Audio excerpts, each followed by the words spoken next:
জাপানে স্কুল নির্বাচন করার সময়, ল্যাঙ্গুয়েজ স্কুল নির্বাচন করার সময় কিভাবে নির্বাচন করবেন ভাই? কিভাবে করলে জিনিসটা ভালো হয় একটা স্টুডেন্টের জন্য? আর হচ্ছে যারা দিনা পাওনা করে জাপানে আসতে চান, তাদের জাপানে স্কুল নির্বাচন করার ক্ষেত্রে কি কি বিষয় ফলো করা উচিত, এ ব্যাপার নিয়ে কথা বলি চলেন। জাপানে আসার আগে ভাই অন্তত একটা ব্যাপার ফলো করবেন, সেটা হোক যাদের দেনা পাওনা আছে বা দেনা পাওনা নাই, সবসময় একটা জিনিস ফলো করবেন, যে কোন স্কুলে আপনি ইন্টারভিউ দিতেছেন, আপনার স্কুলটা কোথায়, জাপানের কোন সিটিতে, হোক সেটা টোকিও, হোক টোকিওর পাশে সাইতামা, চিবা, তারপরে ওসাকা বলেন, কোবে বলেন, নাগোয়া, হিরোশিমা, ফুকুওকা, শিজুওকা, যেখানেই হোক না কেন আপনি আগে কনফার্ম হয়ে নেবেন যে অ্যাকচুয়ালি আপনি কোন স্কুলে এবং কোন লোকেশনের স্কুলে আপনি অ্যাপ্লাই করতেছেন। এটা আপনার জন্য ভাই বিশেষ গুরুত্বপূর্ণ একটা বিষয়, কারণ এই একটা বিষয়ের উপরে ডিপেন্ড করতেছে আপনার পরবর্তীতে জাপানের লাইফ। আপনি কিভাবে জাপানে চলবেন, আপনার জাপানে স্যালারি কত হবে, জব করতে পারবেন কতক্ষণ সময় এবং কত ঘন্টা, গেঙ্কিন বাড়াই, হ্যান্ড ক্যাশ জব, এই একটা বিষয়ের উপরে ভাই সবকিছু ডিপেন্ডেবল।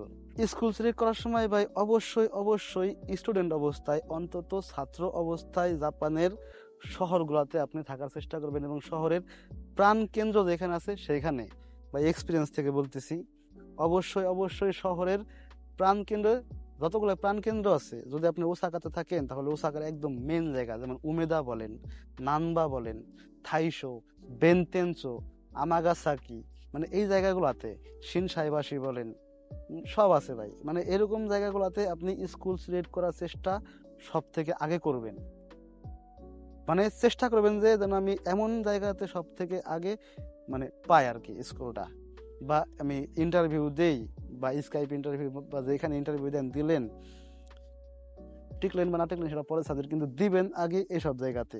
কারণ হচ্ছে ভাই এই জায়গাগুলোতে ইন্টারভিউ দিলে আপনি দ্রুত জব পাবেন, ভাষা পারেন বা না পারেন, কারণ এই জায়গাগুলোতে জব আছে ভাই।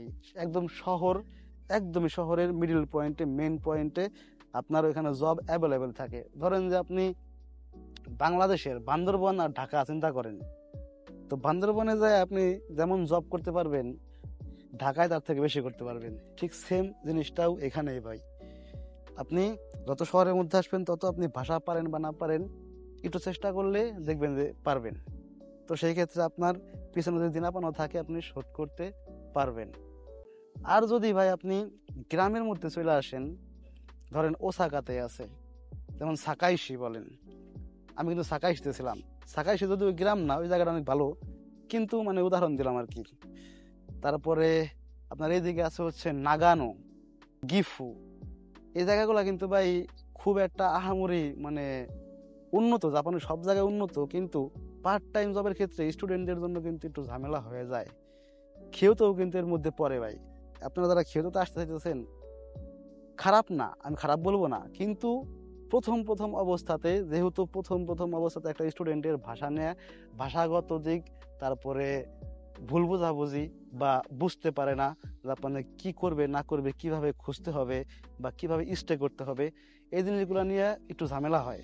তো সেই ক্ষেত্রে ভাই ওই জায়গাগুলোতে গেলে আপনার পাবেন জব, কিন্তু পাবেন না তা না, আপনি যেখানে আসেন জব টব পেয়ে যাবেন, পাবেনই পাবেন, কিন্তু একটু সময় লাগবে আর কি। আর ওই সময়টাতে আপনার টেনশনে আপনি শেষ হয়ে যাবেন, প্রচুর টেনশন হবে, প্রচুর ডিপ্রেশন এই আগর বাগর দিয়ে। এর থেকে বাঁচতে হইলে ভাই আপনার আসতে হবে শহরের মধ্যে, যদিও শহরের মধ্যে বাসা ভাড়া টাসা ভাড়া একটু বেশি হয়, কিন্তু আপনি কাজ তো করতেছেন, দিতে পারবেন। অন্তত স্টুডেন্ট অবস্থায়, ছাত্র অবস্থায় ভাই জাপানের মধ্যে আসলে আপনি শহরের মধ্যে আসেন, জিনিসটা আমার পার্সোনালি রিকোয়েস্ট থাকলো। আর যারা হচ্ছে ভাই জব টব নিয়ে আসেন, তাদের ভাই সমস্যা নাই, কারণ তাদের পার্মানেন্ট জব তো আছেই, তাদের তো আর কোনো প্যারা নাই, তাদের তো পার্মানেন্ট জব ওইটা। ও গ্রামে থাকলে কি, গ্রামে থাকলে ভালো, গ্রামে থাকলে কি হবে ভাই, বাসা ভাড়া কম টম পাবে, তারপরে আপনার নিজস্ব গাড়ি নিজে ভালোভাবে ড্রাইভ করতে পারবে। যেমন আপনি, আমার কথা বলি ভাই, আমি এখন যেখানে আছি, যে আশেপাশে ঘুরে দেখাই, এই জায়গায় কিন্তু ভাই গাড়ি চালানো মানে অসম্ভব হয়ে দাঁড়ায়, পার্কিং মার্কিং খুবই এক্সপেন্সিভ, তারপরে সিগন্যাল মিগন্যাল দিয়ে ভরা, সিগন্যাল তো ব্যাপার না, কিন্তু ভাই পার্কিং মার্কিং যে এক্সপেন্সিভ ভাই টোকিওতে, এই জিনিসটা খুবই বাজে লাগে আর কি। এত টাকা পয়সা খরচ করে গাড়ি চালানোর কোনো প্রশ্নই আসে না। এর থেকে ট্রেন ভালো, ইজিলি সব জায়গায় যাওয়া যায়, কম খরচ হয়ে যায়। কিন্তু ভাই গ্রামের দিকে আবার আসলে পরে এই জিনিসগুলো আপনার পার্কিং টার্কিং এর দাম টাম কম, ইচ্ছা মতো গাড়িটা চালানো যায়, মানে মজা আছে আর কি। আবার প্রাকৃতিক সৌন্দর্যের দিকে যদি চিন্তা করেন, তাহলে ভাই প্রাকৃতিক সৌন্দর্য তো জাপানের মাশাআল্লাহ, আলহামদুলিল্লাহ। তো যারা জব টব নিয়ে আসে তাদের জন্য ভাই এক্সট্রা ওইটা এক্সট্রা বেনিফিট আর কি। গ্রামের দিকে গেলে পরে মানে বাংলাদেশ থেকে আইসা যদি সরাসরি আপনাদের কোনো একটা গ্রামে ঢুকেন, ভালোই লাগবে, আপনাদের খারাপ লাগবে না। আর যাদের শহরে থাকার ইচ্ছা তাদের তো ভাই ওটা আলাদা সাবজেক্ট। কিন্তু স্টুডেন্টরা অবশ্যই অবশ্যই ভাই চেষ্টা করেন যে এরকম একটা আইসের জন্য, মানে এরকম শহরের মধ্যে থাকার জন্য, যেখানেই যান, জাপানের যেই শহরেই যান, ওই কিছুক্ষণ আগে আপনি কিয়োটোর কথা বললাম না, কিয়োটোর মেন পয়েন্টে যাইন। কিয়োটোটা কিন্তু এতটুকু না, বা টোকিও কিন্তু আবার এতটুকু না। টোকিওর এই আছে না, কি বলে, ইয়োকোহামা। ইয়োকোহামাতে গেলে কিন্তু এখান থেকে যদি কাউকে জিজ্ঞাসা করি যে ভাই ইয়োকোহামা কেমন, আমি এখান থেকে যদি কাউকে জিজ্ঞাসা করি যে ভাই ইয়োকোহামা কেমন, তখন ও বলবে যে নানি ও নাই তো করে দেয়, মানে কিছুই নাই এখানে, এরকম বলবে। কিন্তু ইয়োকোহামা কিন্তু খুব সুন্দর, ঠিক আছে, আমার কাছে কিন্তু সুন্দর লাগে। বাট জাপানিজরা এখান থেকে টোকিওতে, আমি ইকুবুকুরো এরিয়াতে আছে আর কি, খিতা ইকুবুকুরো, তো এখান থেকে বলবে যে নানি মনে আইতো করো, মানে কিছুই নাই তো করো, এরকমই আর কি ব্যাপারটা। আছে সব কিছুই, কিন্তু আপনার কম্পেয়ারের উপরে ডিপেন্ড করলে পরে, বা এটার সাথে ওটা তুলনা করলে পরে এখানে বেশি এখানে কম, জাস্ট এটুকুই ভাই। আর এজেন্সি যারা ব্যবসা করতেছেন, আলহামদুলিল্লাহ অনেক সুন্দর ব্যবসা হইতেছে বাংলাদেশে বর্তমানে জাপানের স্টুডেন্ট ভিসা নিয়ে। কিন্তু কারো ঠকায়েন না ভাই, সম্পূর্ণ ডিটেলস দিয়ে তারপরে হইতেছে পাঠায়েন একটা স্টুডেন্টে। বিকজ আপনার কিছু টাকার জন্য যদি একটা স্টুডেন্ট আপনি এমন একটা জায়গায় পাঠাই দিলেন যেখানে আপনি তো অন্তত জানেন যে এই স্কুলটা কোথায় আছে বা স্কুলের পরিবেশটা কি, যেহেতু তাদের সাথে বিজনেস করতেছেন অবশ্যই জানেন। তো সেই ক্ষেত্রে আশেপাশের পরিবেশটা দেখে তারপর একটা স্টুডেন্টে দিয়েন, কারণ বেচারা পরে এসে কিন্তু বিপদে পড়ে যায়।